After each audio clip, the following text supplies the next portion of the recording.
नमस्कार विद्यार्थी मित्रांनो, मी कुंभार सर तुम्हा सर्व विद्यार्थ्यांचे स्वागत करतो. पहिला भाग आपला झालेला आहे आणि दुसऱ्या भागाला आज आपण सुरुवात करत आहोत. त्यातली कविता नंबर 5 2 दिवस. नारायण गंगाराम सुर्वे यांचा जन्म 15 ऑक्टोबर 1926 तर मृत्यू 16 ऑगस्ट 2010 रोजी त्यांचा झालेला आहे. प्रथित यश कवी, ऐसा गामे ब्रह्म, माझे विद्यापीठ, जाहीरनामा, सनद, नव्या माणसाचे आगमन इत्यादी कविता संग्रह प्रसिद्ध आहेत. स्वतःच्या प्रकृतीशी जुळणारी, निवेदनात्मक संवादाचा वापर प्रभावीपणे करणारी, बोली भाषेशी जवळीक असणारी, गद्याच्या अंगाने जाणारी विशिष्ट शैली सुर्वे यांनी निर्माण केली. कामगार जीवनाची सुखदुःखे त्यांच्या काव्यलेखनाच्या प्रेरणास्थानी असतात. माणसावरील अपार श्रद्धेतून त्यांची कविता साकारली आहे. कविवर्य नारायण सुर्वे जे आहेत, लहानपणी ज्यावेळेस जन्मल्या त्यांच्या आईनं त्यांना सोडून दिलेलं होतं आणि गंगाराम सुर्वे हे जे गिरणी कामगार होते त्यांनी त्यांचा सांभाळ केलेला आहे. आणि सांभाळ केलेला असताना त्यांना ते जसं मोठे होत गेले, उपहारगृहात कामगार म्हणून, कापड गिरणीत बिगारी म्हणून, प्राथमिक शाळेत शिपाई म्हणून आणि परत शिक्षण झाल्यानंतर त्याच शाळेमध्ये शिक्षक म्हणून अशी त्यांची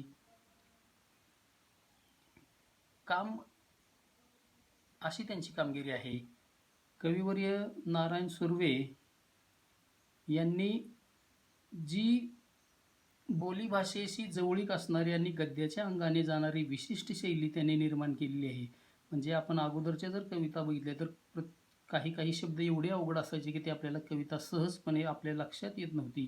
पण नारायण सुर्वे यांनी जसं आपण एखादं पुस्तक वाचतो, पुस्तकातला एखादा उतारा वाचतो, त्या पद्धतीची नवीन शैली जी आहे, एक विशिष्ट शैली त्यांनी निर्माण केलेली आहे. आणि कामगार जीवनाची सुखदुःखे त्यांच्या काव्यलेखनाच्या प्रेरणास्थानी असतात.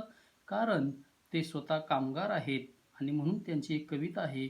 कामगार आहे मी, तळपती तलवार आहे, रोजीरोटीचा सवाल रोजचाच आहे, कधी फाटका बाहेर कधी फाटका आत आहे, कामगार आहे तळपती तलवार आहे, सारस्वतांनो थोडासा गुन्हा करणार आहे. ज्या पद्धतीने ते सांगतायत की रोजीरोटीचा सवाल तसा रोजचाच आहे. कधी फाटकात आहे, फाटकात म्हणजे गिरणीचं काम जे बाहेरचं गेट असतं त्याला फाटक म्हणतात.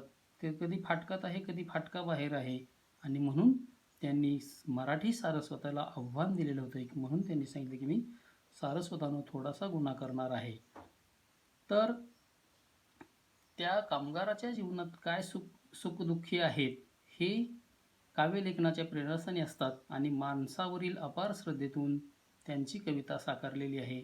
आज माणसावर श्रद्धा नसल्यामुळे आपण कोरोनाच्या याच्यामध्ये जर बघितलं तर स्वतःच्या आईवडिलांना किंवा आपल्या जवळचा नातेवाईक जरी असला आणि त्याला कोरोनाने त्याचा मृत्यू झालेला असेल तर घरचे त्यातला कोणीही पुढला जे काही क्रियाक्रम करत आहेत ते स्वतः ते करत नाहीत.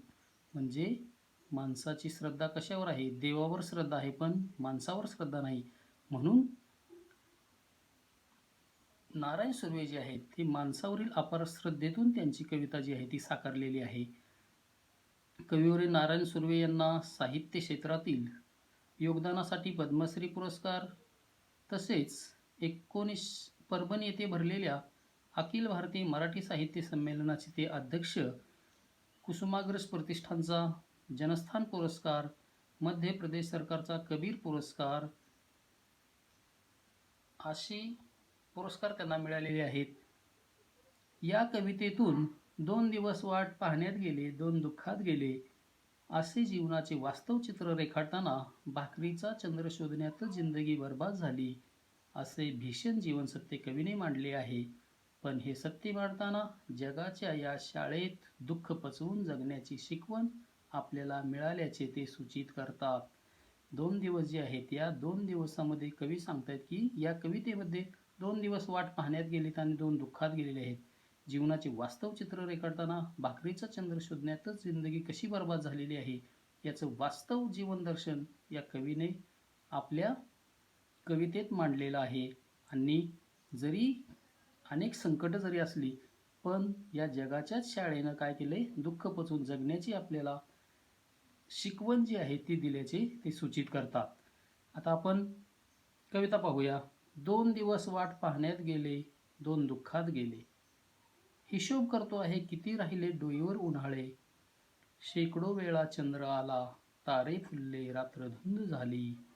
भाकरीचा चंद्र शोधण्यातच जिंदगी बरबाद झाली. हे हात माझे सर्वस्व, दारिद्र्याकडे घाणच राहिले. कधी माना उंचावलेले, कधी कलम झालेले पाहिले. हरघडी अश्रू वाळवले नाहीत, पण असेही क्षण आले, तेव्हा अश्रूच मित्र होऊन साह्यास धावून आले. दुनियेचा विचार हरघडी केला, आगा जगमय झालो. दुःख पेलावे कसे, पुन्हा जगावे कसे, याच शाळेत शिकलो. झोतबट्टीत शेकावे पोलाद तसे आयुष्य छान शेकले. 2 दिवस वाट पाहण्यात गेले, 2 दुःखात गेले. कविवर्य नारायण सुर्वे यांचा एकंदरीत जीवन प्रवास जर आपण बघितला तर अत्यंत संघर्षमय व खडतर होता. आलेला रोजचा दिवस ते उद्याच्या आशावादावर जगत, म्हणजे आज जरी काय झाले नाही तर उद्या परत आपलं काहीतरी नंतर काहीतरी चांगलं होईल. माणूस हा आशेवर जगत असतो आणि त्यामुळे आलेला दिवस ढकलायचा आणि उद्याच्या आशावादावर ते जगत होते. म्हणून कवी म्हणतात, माझ्या जीवनाचे 2 दिवस उद्या येणाऱ्या चांगल्या दिवसाची वाट पाहण्यात गेलेले आहेत आणि 2 दिवस जे आहेत ते दुःखात व्यतीत झालेले आहेत. माझ्या जीवनाचे किती दिवस अजून शिल्लक आहेत याचा हिशोब करतो आहे, कारण व्यक्तीचं जीवन जे आहे ते मर्यादित आहे. व्यक्तीचं जीवन जे आहे ते जसं पाण्याचा बुडबुड आहे, कधी संपेल सांगता येत नाही. आणि त्यामध्ये कवी सांगतायत की 2 दिवस जे आहेत ते वाट पाहण्यात गेलेले आहेत आणि 2 दुःखात गेलेले आहेत. आणि परत आता हिशोब करतोय, आता अजून किती राहिले डोईवर उन्हाळे, म्हणजे डोईवर म्हणजे डोक्यावर आता उन्हाळे किती राहिले आहेत, म्हणजे अजून किती दुःख आपल्याला सहन करायचं आहे, किती अजून आपल्याला सहन करायचं आहे, कधी आपले दिवस चांगले येतील याचा ते हिशोब करायला लागलेले आहेत. शेकडो वेळा चंद्र आला, तारे फुलले, रात्र धुंद झाली. भाकरीचा चंद्र शोधण्यातच जिंदगी बरबाद झाली. जीवनात सुख आले, पण त्या सुखाचा आनंद घेता आला नाही. आनंदी रात्र पाहिली.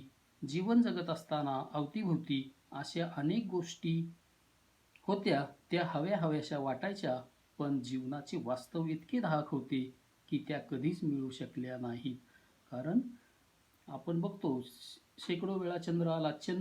आल्यानंतर कवीला ज्या कविता सुचतात, चंद्राकडे बघून कोणता मानू चंद्रमा, भुवरीचा की नभीचा, किंवा तुझे मुख चेहरा है या चांद खिला, अशा पद्धतीच्या कविता ज्या कवीला सुचतात, तोच हा कवी जो आहे तो वेगळा आहे. आणि हा कवी सांगतोय की शेकडो वेळा चंद्र आला, तारे फुलले, रात्र धुंद झाली, पण भाकरीचा चंद्र शोधण्यातच जिंदगी बरबाद झाली.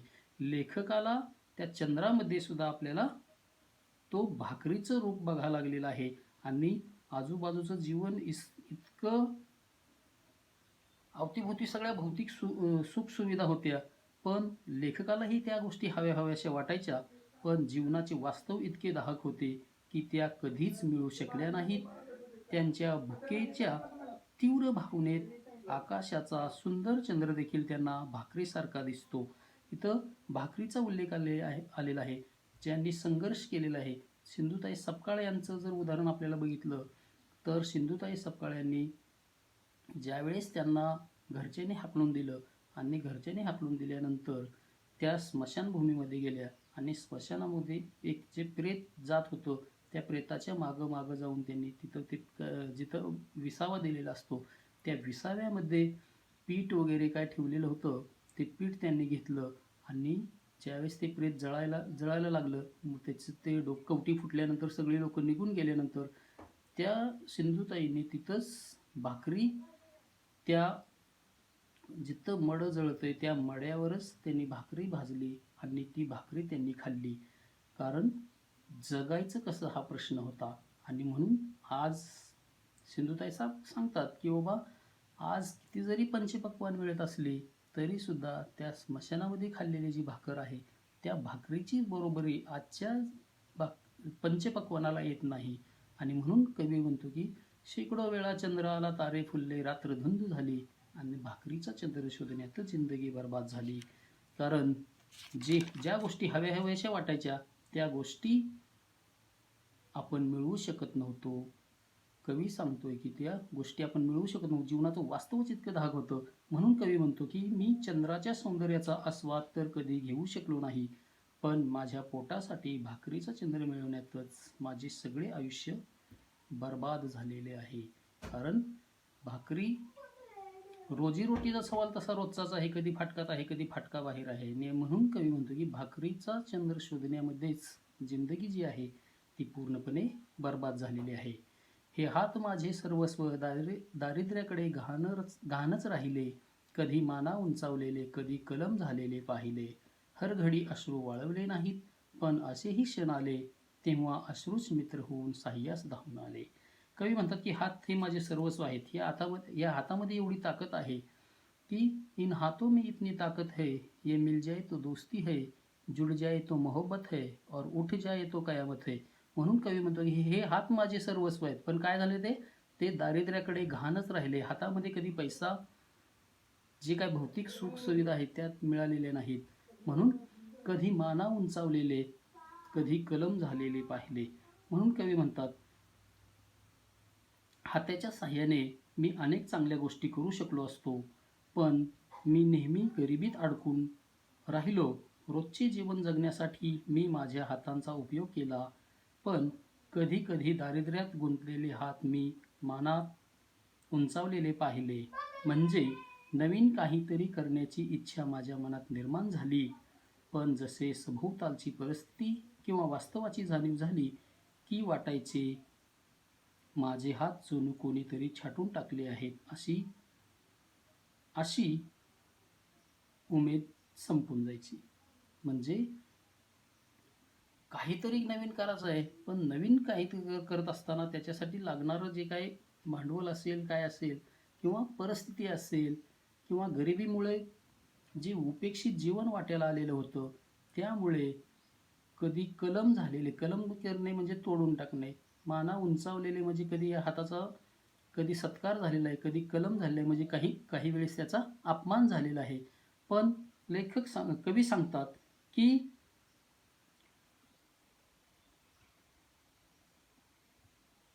आपल्या जीवनात हाल अपेष्टा अपमान यांचा सामना करावा लागला. परिस्थितीशी सतत संघर्ष करावा लागला. अशा या संघर्षातून जात असताना कधी कधी खूप रडावेसे वाटले, पण त्यांनी आपले मन घट्ट केले. डोळ्यातून अश्रू वाहू दिले नाहीत.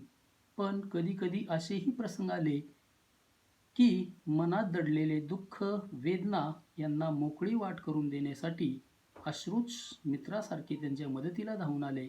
म्हणजे काही प्रसंगी आपल्या मनातील दुःख इतरापाशी व्यक्त न करता ते फक्त मनसोक्त रडले. रडल्यामुळे त्यांचे दुःख हलके झाले. त्यांच्या दुःखात त्यांना त्यांच्याच अश्रूंनी एखाद्या मित्राप्रमाणे साथ दिली. कारण जर दुःख आहे पण ते सांगायचं कुणाला, आणि म्हणून हरघडी अश्रू वाळवले नाहीत, म्हणजे रडत बसलेले नाहीत. काही जण तर रडल्यानंतर एवढे पूर्ण अश्रू त्यांचे संपून जातात. म्हणून कवी म्हणतात की हरघडी अश्रू वाळवले नाहीत. हरघडी म्हणजे प्रत्येक वेळेला अश्रू वाळवलेले नाहीत, पण असेही क्षण आले तेव्हा अश्रूच मित्र साह्यास धावून आले. आणि काही वेळेस दुःख एवढं व्हायचं की त्या दुःख जे आहे आपलं ते हलकं करण्यासाठी कशाचा सहारा घेतला त्यांनी? आपल्या अश्रूंचा सहारा घेतला. आणि म्हणून ते सांगतात की अश्रूच मित्रासारखे मदतीला धावून आले. म्हणजे काही प्रसंगी आपल्या मनातील दुःख इतरापाशी व्यक्त न करता फक्त मनसोक्त रडले. रडल्यामुळे त्यांचे दुःख हलके झाले. त्यांच्या दुःखात त्यांच्याच अश्रूंनी एखाद्या मित्राप्रमाणे साथ दिली. दुनियेचा विचार हरघडी केला, आगा जगमय झालो. दुःख पेलावे कसे, पुन्हा जगावे कसे, याच शाळेत शिकलो. झोत भट्टीत शेकावे पोलाद, तसे आयुष्य छान शेकले. 2 दिवस वाट पाहण्यात गेले, 2 दुःखात गेले. याच कविवर्य नारायण सुर्वे ज्या ठिकाणी राहत होते त्यांच्या आजूबाजूला सगळी गोरगरिबांची वस्ती होती. सर्वांचे जीवन हालापेष्टाने भरलेले होते. कवी नारायण सुर्वे यांच्या आजूबाजूला समाज बांधवाचे दुःख त्यांना पाहवत नव्हते. स्वतः दुःखी कष्टी असूनही त्यांनी नेहमी इतरांच्या दुःखाचा विचार केला. म्हणजे जे जे संतांचे विचार आहेत त्याच पद्धतीने कवी सांगतो की स्वतःचं दुःख आहे त्या स्वतःच्या दुःखाला न कवटाळता आजूबाजूला जे कामगार लोक आहेत, त्यांची पोरं आहेत, त्यांचं जीवन आहे, कशा पद्धतीने ते जीवन जगत आहेत, त्यांचे काय प्रश्न आहेत, हे सगळं त्यांना माहीत असल्यामुळे त्यांनी स्वतःचा विचार न करता काय केलं, त्यांनी दुनियेचा विचार हरघडी केला. हरघडी म्हणजे प्रत्येक वेळेस आगा जगमय झालो आणि हे जगच माझं आहे. जसं ज्ञानेश्वरांनी विश्वासाठी पसायदान मागितलं, जगाच्या कल्याणासाठी पसायदान मागितलं, तसंच कवी सांगतात की मी आगा जगमय झालो, दुःख पेलावे कसे पुन्हा जगावे कसे याच शाळेत शिकलो आणि स्वतः दुःखी कष्टी असूनही इतरांच्या दुःखाचा विचार केला, प्रत्येक क्षणी दुनियेचा विचार केला, मान अपमान बरे वाईट सुख दुःख हे सगळं पचवून जगाशी एकरूप झाले, अनेकांच्या दुःखाशी ते समरूप झाले. जगाच्या शाळेत दुःख कसे सहन करावे, पुन्हा नव्या उमेदीने जीवनाला कसे सामोरे जावे, हसत हसत कसे जगावे याच जगाच्या शाळेने शिकवले. या जगानेच त्यांना दुःख दिले आणि या जगानेच दुःख विसरून आनंदाने जगावे कसे हे देखील शिकवले आहे. म्हणजे कवी सांगतात की जीवनामध्ये अनेक दुःख होते, कष्ट होते. या कष्ट करत असताना अनेक गोष्टी हव्याशा होत्या पण त्या मिळालेल्या नाहीत. पण हे सर्व करत असताना दुनियेचा विचार जो आहे तो अगोदर केला. कारण कवी अगोदरच सांगतात की त्यांची जी काव्यलेखनाची प्रेरणा आहे ती माणसाच्या अपार श्रद्धेतून त्यांची कविता जी आहे ती साकारलेली आहे.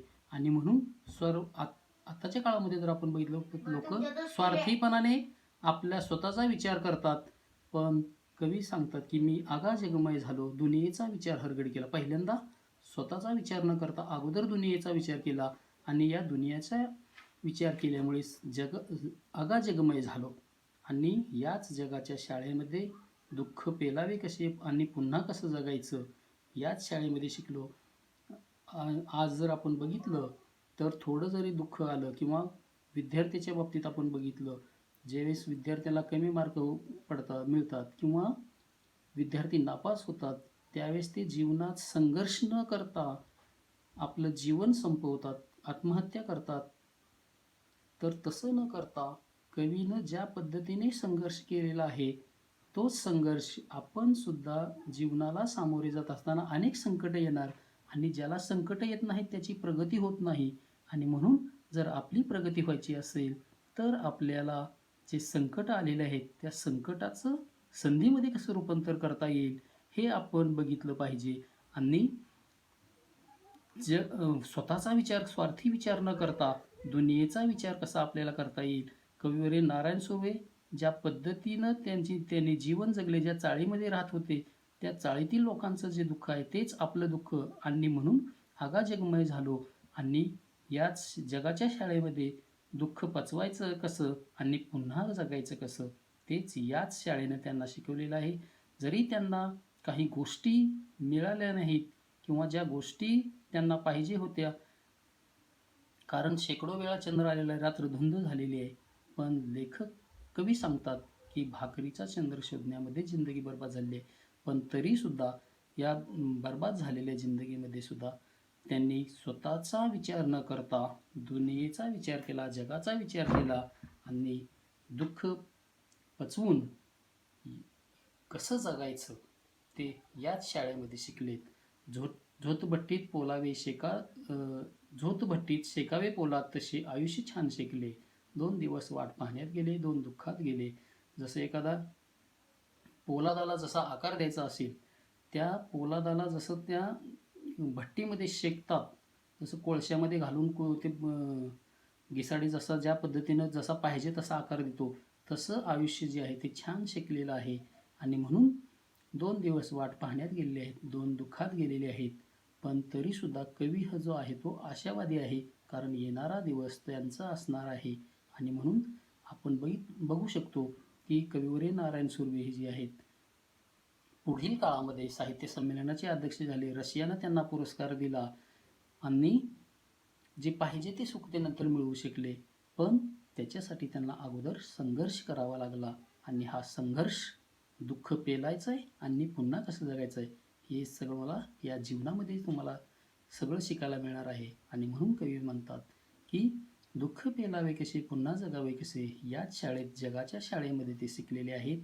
आणि म्हणून 2 दिवस जरी वाट पाहण्यात गेलेले असले, 2 दुःखात जरी गेलेले असले, तरीसुद्धा कवी जे आहेत ते आशावादी असं जीवन ते जगतायत. आशा आहे तुम्हाला ही कविता समजलेली आहे. जर काय डाऊट असतील तर वैयक्तिक क्रमांकावर फोन करून आपण आपले डाऊट विचारून घ्यावेत. धन्यवाद.